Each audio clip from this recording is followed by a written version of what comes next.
What's going on, guys? Welcome back to the channel. In this video, we're going to be taking a look at the all-new 2020 Volkswagen Passat.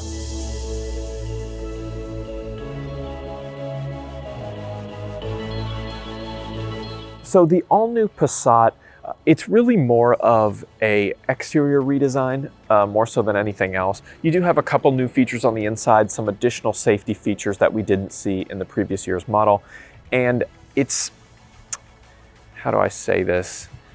It's like they went halvesies on it. So they didn't like fully update everything, but they kind of refreshed it in a weird way. It's not built on the kind of like MQB platform that they're building everything on now. It's still on the previous gen platform. So it kind of makes it seem like they're like 1 foot in, 1 foot out on it, which is odd. But it did get some like Arteon style refreshes.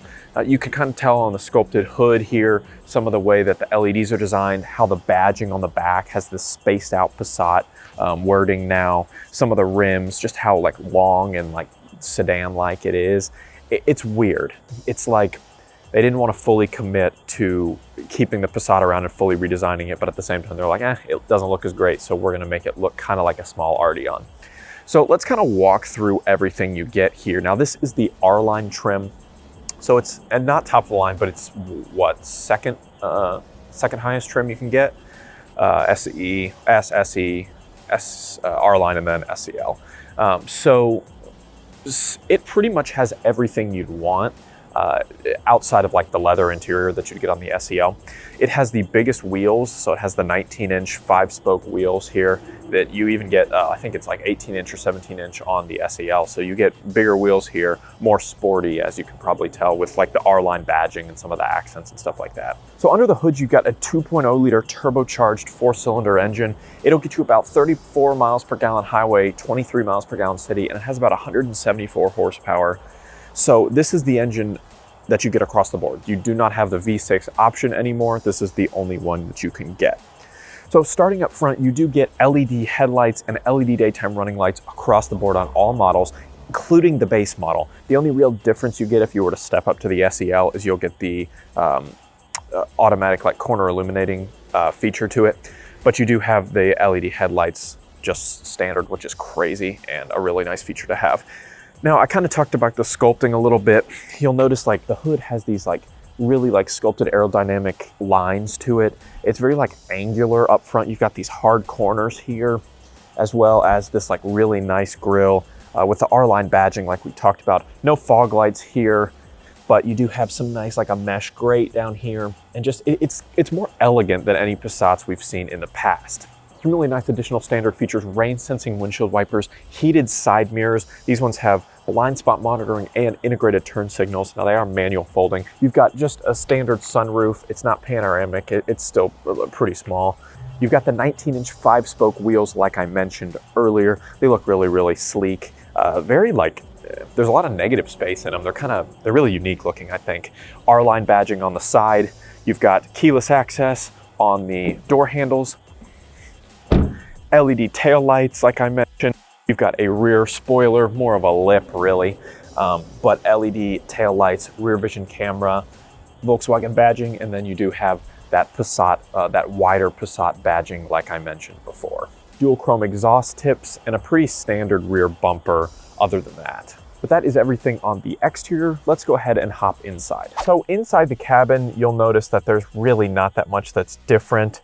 You do have a little bit of like redesigned placement of things, but you don't have some of the premium features that you would come to expect, even on like a lower or like a medium tier Jetta, or especially the Arteon. No digital dash option whatsoever, not even on the top trim.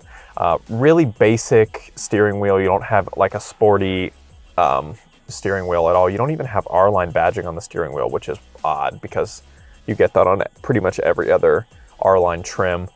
The touchscreen is pretty pedestrian as far as options go. It's, I think, 6.3 inches, but you do have kind of like a little bit of a redesign to where the buttons are kind of built into the screen instead of it being like separated.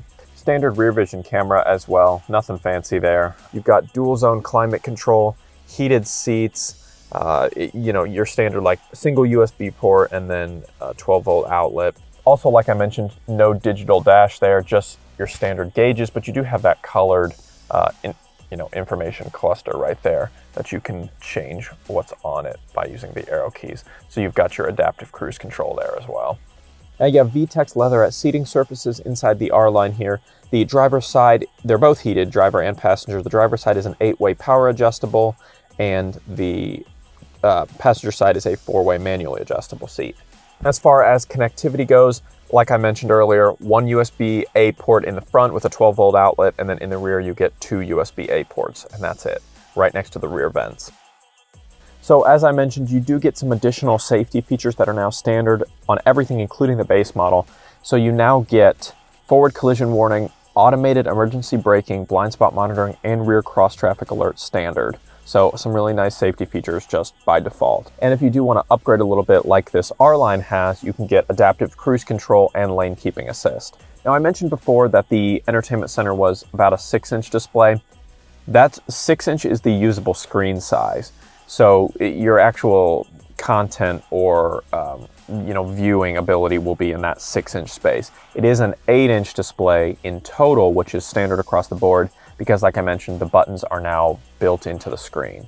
So in total, it's 8 inches, but usable screen size is only 6. Now, as far as like the overall feel of the car, the outside looks a lot cleaner and nicer and more updated than the inside looks. The inside very much feels like Passats of yesteryear. It's the design aesthetic is like, it's like they used as cheap of materials as they could get away with in trying to make it look premium. So you definitely don't get some of the added like class as like a Jetta has or something like that. It's very like plasticky and cheap looking.